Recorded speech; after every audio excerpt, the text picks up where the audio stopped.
ఏపీలో ఉన్నటువంటి సిచ్యువేషన్ని కంట్రోల్ చేయడానికి లేదా విజయవాడలో ఉన్నటువంటి సిచ్యువేషన్ కంట్రోల్ చేయడానికి మొత్తం టీడీపీ వాళ్ళంతా నడుం బిగించారు, అంతా బాగానే ఉంది. Same kind of situation where in we are facing it in Telangana as well కదా. ఇటు ఖమ్మంలో కావచ్చు, హైదరాబాద్లో కావచ్చు, తర్వాత చుట్టుపక్కల చాలా ఏరియాలో ఏ జిల్లా చూసుకున్నా సరే 70% of the districts are been affected తెలంగాణలో కూడా. బట్ ఇక్కడ పరిస్థితులు చూస్తే ఇప్పుడు మీరు చెప్పిన దాని ప్రకారమే చూస్తే మాకున్నటువంటి సమాచారం ప్రకారం 10 హెలికాప్టర్లు 1200 బోట్లు పైచిలకు విజయవాడలో జరుగుతున్నటువంటి ఎఫెక్ట్ కంట్రోల్ చేయడానికి లేదా సహాయ సహకారాలు అందించడానికి వచ్చినట్టుగా మాకున్నటువంటి సమాచారం. 110 బోట్లు రైట్. సరే, సో బట్ తెలంగాణలో మాత్రం వేరేన్ ఒక మంత్రి మాట్లాడుతూ, ఖమ్మం జిల్లాకు సంబంధించినటువంటి మంత్రి మాట్లాడుతూ హెలికాప్టర్ దొరకలేదు, అందుకే టైంకి మేము సహాయం చేయలేకపోయాం అనేటువంటి మాట మాట్లాడారు. How do you see this? ఎందుకంటే మీరు ఈ రాష్ట్రంలో ఉన్నారు, తెలంగాణలో కూడా టీడీపీ పార్టీ ఉంది, తెలంగాణ టీడీపీకి బలమైన క్యాడర్ ఉంది, బలమైన ఓటరు ఉన్నాడు, ఇది ముమ్మాటికి అందరూ ఒప్పుకోవాల్సినటువంటి విషయం. బట్ ఇలాంటి తరుణంలో మరి తెలంగాణ గురించి మాత్రం ఎందుకు పెద్ద ఎత్తున మీరు ఎవరు మాట్లాడట్లేదు? ఎందుకు మాట్లాడట్లేదండి? I think you have missed it. మీరు ఇప్పుడు I think if you can go through my Twitter also you will find it. ఖచ్చితంగా నేను ఇంకో విషయం చెప్తున్నాను. మీరు అన్నదానికి ఖమ్మంలో, మహబాద్లో మా క్యాడర్, మా నాయకులు, లోకల్ నాయకులు అందరూ గ్రౌండ్లో ఉన్నారు. They are working. ప్రభుత్వంలో ఉన్నటువంటి వాళ్ళు అంటే అధికార పక్షంలో ఉన్నటువంటి వాళ్ళు అక్కడ కనపడట్లా, ప్రతిపక్షంలో ఉన్నటువంటి వాళ్ళు అక్కడ కనపడట్లేదు. తెలుగుదేశం పార్టీ శ్రేణులు మాత్రం గ్రౌండ్లో ఉన్నారు. అది తెలుగుదేశం పార్టీ డిఎన్ఏ అండి. ఎవరు వద్దన్నా కాదన్నా మేము ప్రజల కోసం పనిచేస్తూనే వెళ్తూనే ఉంటాం. There is no doubt about it. అయితే ఇక్కడ ఒక విషయం చెప్తాను. అంటే నేను ఈ విషయం కూడా ఇందాక కూడా ఒక చోట కూడా మాట్లాడానండి. అంటే ప్రజల పట్ల కమిట్మెంట్ లేకపోతే యూ టేక్ ఎవ్రీథింగ్ మెకానికల్గా తీసుకుంటారు. ఒక ఇప్పుడు జగన్మోహన్ రెడ్డి అయినా ఎవరైనా ఇదివరకు ఏం చేశారు? ఒక ఇష్యూ వచ్చినప్పుడు, ఇలాంటి వరదలు వచ్చాయనుకోండి, మొక్కుబడిగా ఏదో ఒక సమీక్షలు పెట్టేయడం, మొక్కుబడిగా ఏదో ఏరియల్ ఏమంటారు దాన్ని రివ్యూలు చేయడము, అలాంటివి చేసేవారు. అలాంటివి చేసినప్పుడు మనకి ప్రజలు ఎదుర్కొంటున్నటువంటి ఆ సాధక బాధకాలు అంతగా అర్థం కావు. Because you are not at their level. మనం వాళ్ళ లెవెల్కి వెళ్ళి, ఇప్పుడు సార్ కూడా ఎందుకు అంత అర్థమవుతుంది, చంద్రబాబు నాయుడు గారికి కూడా ఆయన గ్రౌండ్లో తిరుగుతున్నారు కాబట్టి ఆయనకు అర్థమవుతుంది. As simple as that.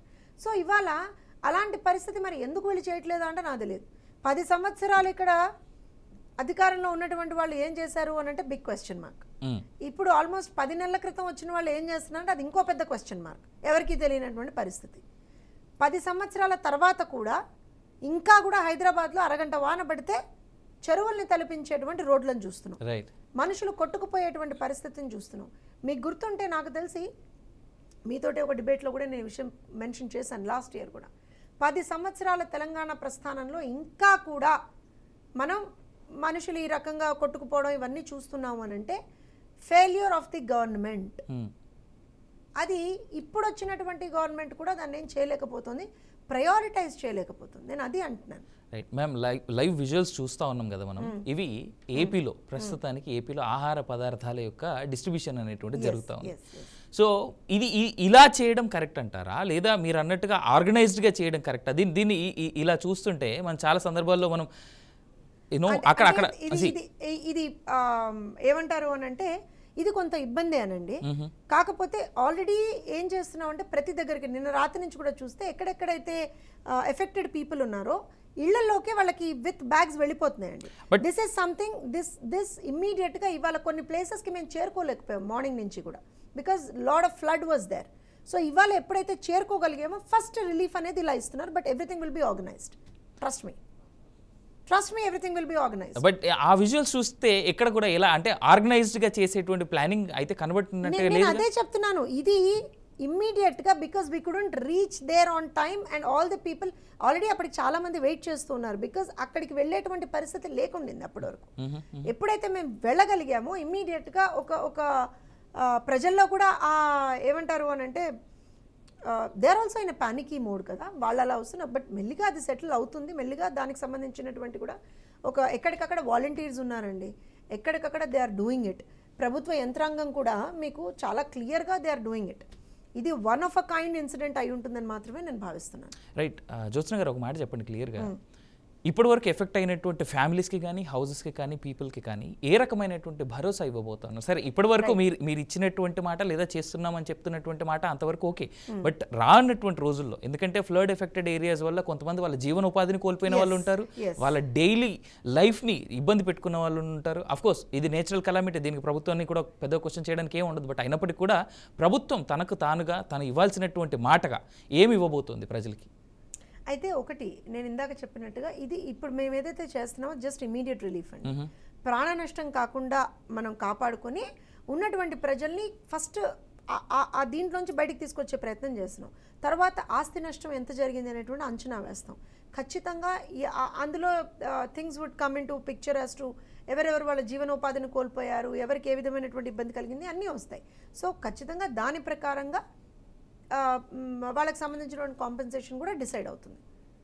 ఇవాళ నేను అన్నట్టుగా ఇప్పుడు first of all coming out of the situation was crucial which we are doing. ఒకసారి ఆ సిచ్యువేషన్ నుంచి బయటకు వచ్చేసిన తర్వాత ఖచ్చితంగా ఆస్తి నష్టం ఎంతవరకు ఉంది అనేటువంటిది అయితే చూస్తాం మనం. దానికి సంబంధించి వాళ్ళ కాంపెన్సేషన్ కూడా ఇవ్వబడుతుంది, అందులో ఏం డౌట్ లేదు. రైట్ మ్యామ్, అయితే ఇక్కడ ఒక మాట చెప్పండి నాకు, ప్రజలని ఒక్క విజయవాడ కాదు, దాని చుట్టుపక్కల ఉన్నటువంటి గుంటూరు ఆ పక్కన ఉన్నటువంటి వాళ్ళే కాదు, ఎక్కడ చూసినా కానీ ఇవాళ రాష్ట్ర వ్యాప్తంగా ఇన్ఫ్యాక్ట్ దేశంలో కూడా చాలా రాష్ట్రాల్లో విపరీతమైనటువంటి వర్షపాతం నమోదవుతూ ఉంది కదా. ఈ సందర్భంలో కామన్ పీపుల్ని కానీ లేదా మీ చుట్టూ ఉండేటువంటి ఇర్రెస్పెక్టివ్ ఆఫ్ ద పార్టీస్ నాయకుల్ని కానీ మీరు రిక్వెస్ట్ చేసేది లేదా మీరు వాళ్ళని చెప్పేది ఏంటి, గైడ్ చేసేది? నేను ఒకటే చెప్తానండి. ఇప్పుడు నేను ఇందాక చెప్పినట్టుగా నేను ఏదో గొప్పగా చెప్పడం కాదు. తెలుగుదేశం పార్టీ నాయకులందరూ గ్రౌండ్లో ఎందుకున్నారు? ప్రజలకు మన అవసరం ఉంది కాబట్టి ఉన్నాం మనం. అలాగా ఖచ్చితంగా everybody as for as possible మనం ప్రజలకి అందుబాటులో, వాళ్ళకి చేరువలో, వాళ్ళకి అంటే వాళ్ళని ఆదుకునేట్టుగా మనం ఉండాల్సినటువంటి అవసరం ఉంది. రాజకీయాలు పక్కన పెడదాం, ఇది రాజకీయం చేసే సమయం కాదు. ముఖ్యంగా వైఎస్ఆర్సీపీ వాళ్ళకే చెప్తున్నాను నేను, ఇది రాజకీయానికి సమయం కాదు.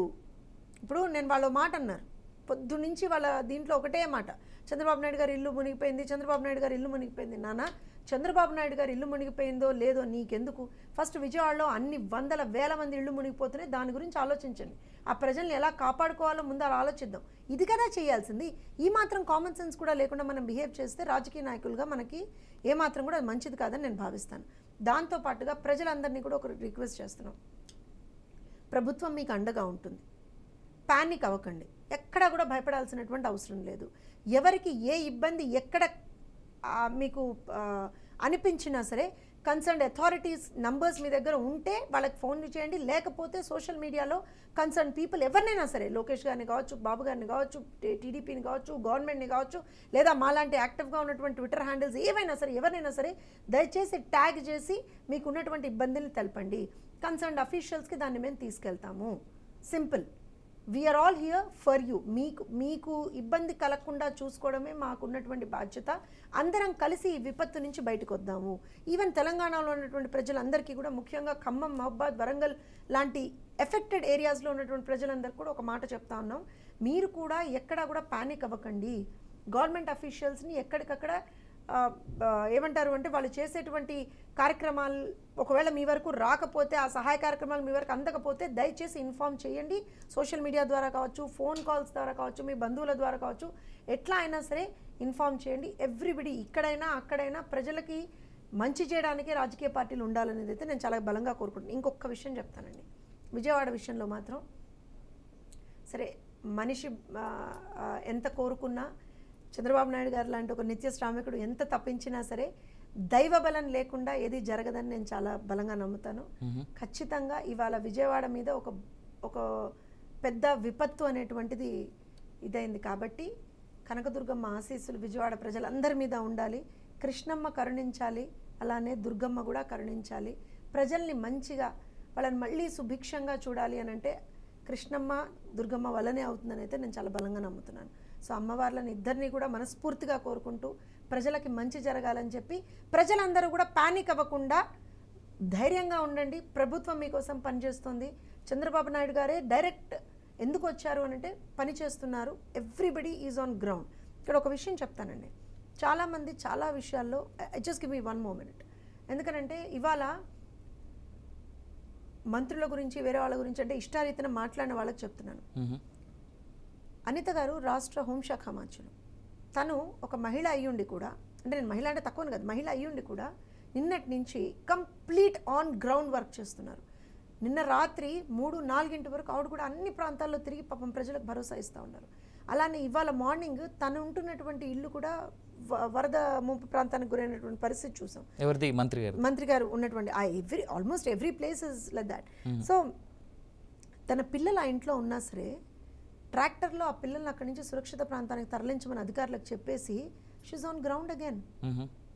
Wear will you find such committed leaders except TDP? అలాంటి వ్యక్తిని ఎన్ని మాటలు అన్నారో ఒక్కసారి మాటలన్న వ్యక్తులు ఒక్కొక్కడు గుర్తుపెట్టుకోవాలి. సవితమ్మ ఇవాళ తను ఉన్నటువంటి శాఖతో పాటుగా తను వేరే ప్రాంతానికి చెందినటువంటి వ్యక్తి, కానీ ఇక్కడ విజయవాడలో ఇబ్బంది జరుగుతున్నప్పుడు ఇమ్మీడియట్గా ఆన్ గ్రౌండ్ వచ్చి ఇవాళ పొద్దున్నుంచి అండి ఎవరికి అంటే ఎక్కువగా విజువల్స్ అవి బయటికి రాలేదు కాబట్టి చెప్తున్నాను నేను, మొత్తం ప్రజలు ఎవరైతే చిక్కుకుపోయి ఉన్నారో వాళ్ళందరినీ కూడా పునరావాస కేంద్రాలకి బోట్లలో చిన్న చిన్న పిల్లల్ని వాళ్ళు భయపడకుండా తను వాళ్ళతో పాటు అటు ఇటు తిరుగుతూ పాపం పునరావాస కేంద్రాలకు వాళ్ళని తను చేరవేస్తున్నారు, క్షేమంగా వాళ్ళు చేరాలని చెప్పి. Show me a single leader like this in other parties. నేను ఒకటే చెప్తున్నాను, కమిట్మెంట్తో పనిచేస్తున్నాం, ప్రజల కోసం పనిచేస్తున్నాం, మీకు ఏ ఇబ్బంది ఉన్నా మా దృష్టికి తీసుకురండి, సాల్వ్ చేసుకుందాం.